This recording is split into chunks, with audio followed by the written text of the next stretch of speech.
തലസ്ഥാനത്ത് SFI പ്രവർത്തകർക്കു നേരെ നടന്ന പോലീസ് നടപടിയിൽ പ്രതിഷേധിച്ച് തൃശൂർ കമ്മീഷണർ ഓഫീസിലേക്ക് SFI പ്രവർത്തകർ നടത്തിയ മാർച്ചിൽ സംഘർഷം. പോലീസ് ജലപീരങ്കി പ്രയോഗിച്ചു. സ്വരാജ് റൗണ്ട് ചുറ്റി കമ്മീഷണർ ഓഫീസിലേക്ക് നടത്തിയ മാർച്ചിൽ 100 കണക്കിന് പ്രവർത്തകരാണ് പങ്കെടുത്തത്. മാർച്ച് കമ്മീഷണർ ഓഫീസിന് 100 മീറ്റർ അകലെ പോലീസ് ബാരിക്കേഡ് വെച്ച് തടഞ്ഞു. പ്രവർത്തകർ ബാരിക്കേഡ് തള്ളിമാറ്റാൻ ശ്രമിച്ചത് സംഘർഷത്തിനിടയാക്കി. ബാരിക്കേഡ് മറികടക്കാൻ ശ്രമിച്ച പ്രവർത്തകർക്ക് നേരെ പോലീസ് തുടർച്ചയായി ജലപീരങ്കി പ്രയോഗിച്ചു.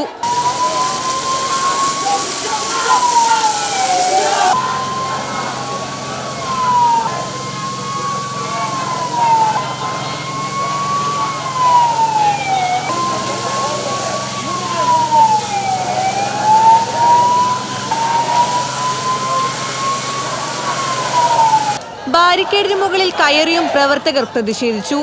ഏറെ നേരത്തെ സംഘർഷാവസ്ഥയ്ക്ക് ശേഷം പ്രവർത്തകർ റോഡിൽ കുത്തിയിരുന്നു. പ്രതിഷേധ യോഗം SFI ജില്ലാ സെക്രട്ടറി അഭിജിത്ത് ഉദ്ഘാടനം ചെയ്തു. സംസ്ഥാന കമ്മിറ്റി അംഗം VS ആദിത്യ, അജയ്രാജ് തുടങ്ങിയവർ സംസാരിച്ചു.